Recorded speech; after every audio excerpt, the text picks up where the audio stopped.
تعرف إن الأشكال في التصميم ليها لغة خاصة؟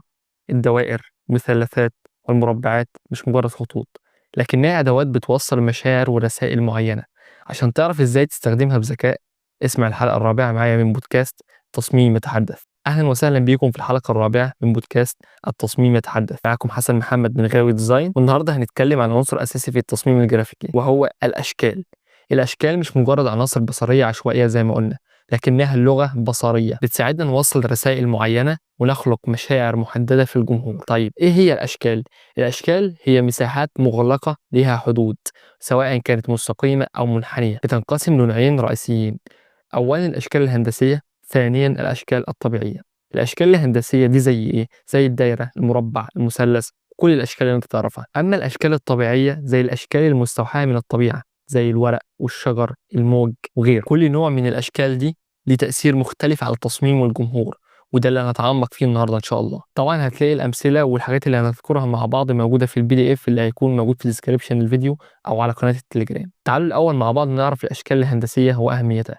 الأشكال الهندسية بتعبر عن النظام والدقة، وكل شكل ليه دلالة معينة. مثال: شعار الأولمبياد بيستخدم الدوائر عشان يوحي بالتماسك بين الدول. المثلث بيرمز للقوة والتقدم والابتكار، عشان كده كتير من الشركات التكنولوجية بتستخدم المثلثات في شعاراتها.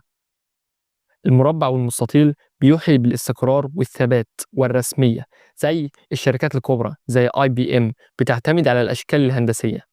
الأشكال الطبيعية ودورها: الأشكال الطبيعية بتعبر عن العفوية والجمال، وبنستخدمها لما نعوز نوصل إحساس بالراحة أو الإبداع.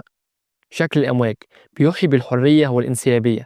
شكل الأشجار أو الأوراق بيوحي بالنمو والتجدد، زي تصميمات العلامات التجارية اللي بتعتمد على الطبيعة زي شركات الأغذية العضوية أو غيره. لازم نعرف إن الأشكال ليها قدرة كبيرة على توصيل مشاعر معينة، زي الحواف المنحنية بتوحي بالهدوء واللطف والمرح، والحواف الحادة بتعبر عن الجدية والقوة والسلطة. أما الأشكال المتكررة بتخلق إحساس بالتوازن والتناغم. دي كانت نبذة مختصرة عن الأشكال وأمثلة ليها زي ما قلناها دلوقتي.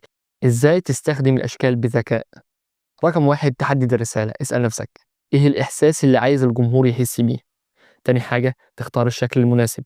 مثلا لو عايز حاجة تعبر عن الراحة والوحدة هختار الدايرة، ولو عايز حاجة تعبر عن القوة والابتكار هختار المثلث، ولو عايز حاجة تعبر عن الاستقرار والثبات هختار المربع. جرب واختبر، شوف تأثير الأشكال على التصميم العام وعدل حسب الحاجة.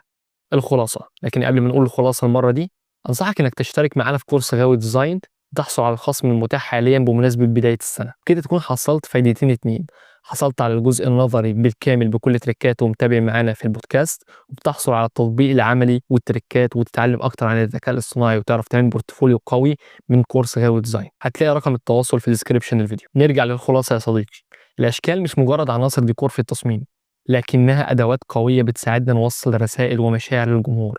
لما نستخدمها بذكاء نقدر نخلق تصميمات مؤثرة وجذابة. دي كانت الحلقة الرابعة من بودكاست التصميم يتحدث. استنونا في الحلقة الجاية، ودايما فاكرين إن التصميم مش مجرد ألوان وأشكال، لكنه فن توصيل الرسائل بطريقة إبداعية. دمتم مبدعين.